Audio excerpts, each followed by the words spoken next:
bel umurtqasi disk churrasi bor edi. Doim og'riq qoldiruvchi dorilarni ichib yurardim. Bir oyda natija oldim. Bir oydan keyin og'riq qoldiruvchi preparatlarni ichishga hojat qolgani yo'q. O'zim endokrinologman. O'zimda ham o'sha qalqonsimon bez funksiyasini pasayishi, ya'ni gipotireoz bor edi. 4 yil mobaynida L-traksin gormonini ichardim. Mana 2,5 oy mahsulot ichgan bo'lsam, 2 haftadan beri gormonni ham tashlaganman, hozir ichmayapman degan. Kalsiyni qanday dozada ichdingiz?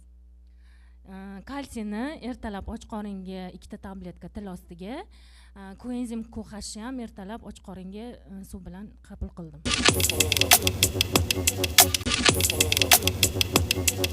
Menda bel umurtqasi disk churrasi bor edi. Doim og'riq qoldiruvchi dorilarni ichib yurardim. Bir oyda natija oldim. Bir oydan keyin og'riq qoldiruvchi preparatlarni ichishga hojat qolgani yo'q. O'zim endokrinologman. O'zimda ham o'sha qalqonsimon bez funksiyasini pasayishi, ya'ni gipotireoz bor edi. 4 yil mobaynida L-traksin gormonini ichardim. Mana 2,5 oy mahsulot ichgan bo'lsam, 2 haftadan beri gormonni ham tashlaganman, hozir ichmayapman degan. Kalsiyni qanday dozada ichdingiz? Kalsiyni ertalab och qoringa 2 tabletka til ostiga, koenzim QH ham ertalab och qoringa suv bilan qabul qildim.